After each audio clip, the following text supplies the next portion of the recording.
નમસ્કાર, હલચલ ભારત ન્યૂઝ 24 માં આપનું સ્વાગત છે। હું કવિતા પંચાલ। સુરત જિલ્લાના મહુવા મુસ્લિમ જમાતના કબ્રસ્તાનમાં જિલ્લા પંચાયત ગ્રાન્ટ અંતર્ગત લાઇટ પોલ સ્થાપનાનું મહત્વપૂર્ણ કાર્ય સુરત જિલ્લા પંચાયત સભ્ય જીનેશભાઈ ભાવસાર દ્વારા સફળતાપૂર્વક પૂર્ણ કરવામાં આવ્યું છે। આ લોકહિતકારી કાર્ય બદલ સમગ્ર મહુવા મુસ્લિમ સમાજના ટ્રસ્ટીઓ તથા ગામના આગેવાનો દ્વારા જીનેશભાઈ ભાવસારનું હાર્દિક સ્વાગત અને આભાર વ્યક્ત કરવામાં આવ્યો હતો। આ પ્રસંગે જીનેશભાઈ ભાવસારે મહુવા મુસ્લિમ જમાતના કબ્રસ્તાનની મુલાકાત લીધી હતી। કબ્રસ્તાન તરફ જતો માર્ગ અત્યંત જર્જરિત હાલતમાં હોવાનું ધ્યાનમાં આવતા તેમને તે માર્ગનું વહેલી તકે નિર્માણ કરાવવા માટે પણ સકારાત્મક ખાતરી આપી હતી। ઉલ્લેખનીય છે કે જીનેશભાઈ ભાવસાર હંમેશા મુસ્લિમ સમાજના વિકાસ અને કલ્યાણ માટે આગળ રહેતા આવ્યા છે અને દરેક સામાજિક તથા લોકહિતકારી કાર્યમાં સતત સહયોગ આપતા રહ્યા છે। તેમના આવા સેવાભાવી અભિગમના કારણે સમાજમાં તેમની પ્રતિ બહુમાન અને વિશ્વાસની ભાવના જોવા મળે છે। રિપોર્ટર રાશિદ ખાન પઠાણ, મહુવા, સુરત।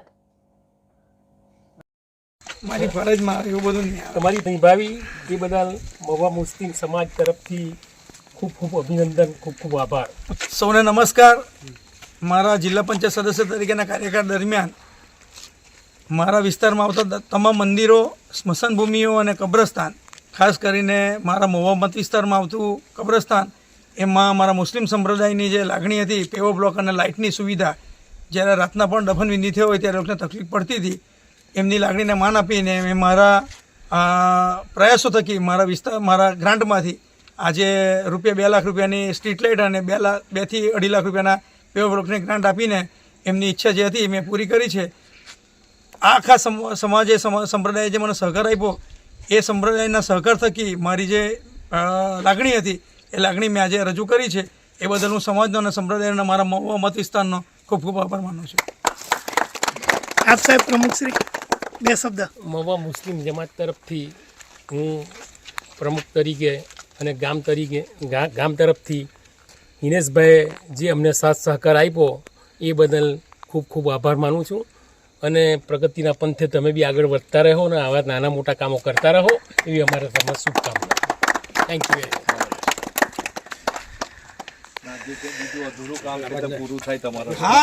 ખૂબ આભાર સાહેબ। હવે કદાચ પાછા આવીએ કે નહીં આવતો તમારું પૂરું થાય એનું સન્માન કરો।